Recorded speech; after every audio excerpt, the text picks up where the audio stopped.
एक जंगल में एक दुष्ट और लालची भेड़िया रहता था। एक दिन उसने एक हिरण का शिकार किया। शिकार के बाद पर वह अपने लालच पर नियंत्रण नहीं रख पाया और जल्दी जल्दी उसे खाने लगा। इस जल्दीबाजी में एक हड्डी उसके गले में अटक गई। हड्डी अटक जाने पर वह बहुत परेशान हो गया।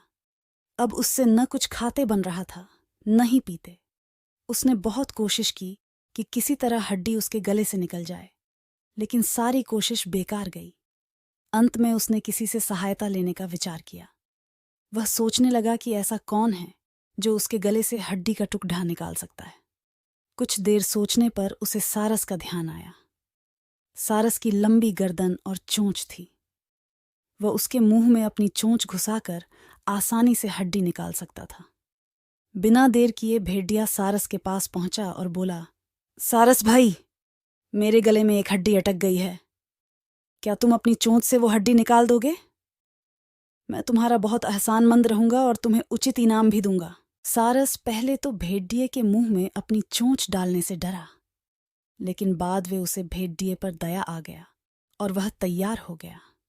भेड़िए मुंह खोलकर खड्डा हो गया और सारस ने उसमें अपनी चोंच डाल दी, लेकिन उसकी चोंच हड्डी तक नहीं पहुंच पाई। तब उसे अपनी आधी गर्दन भी भेड़िए के मुंह में घुसानी पड़ी थी। सारस की गर्दन मुंह में जाते ही लालची भेड़िए के मन में लालच जागने लगा। उस सोचने लगा कि यदि मैं इसकी लजीज गर्दन को चबा पाता तो मजा आ जाता, लेकिन उस समय उसे अपने गले में फंसी हड्डी निकलवानी थी, इसलिए वह मन मार कर रह गया। कुछ ही देर में सारस ने उसके गले से हड्डी निकाल दी। हड्डी निकलते ही भेड़िया जाने लगा।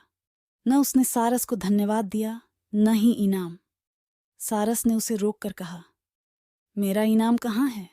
तुमने कहा था कि तुम इस काम के बदले मुझे इनाम दोगे।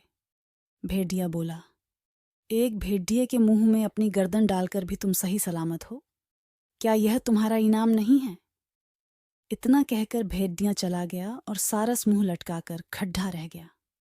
सीख लालची और दुष्ट व्यक्ति से कभी कृतज्ञता या पुरस्कार की अपेक्षा नहीं करनी चाहिए।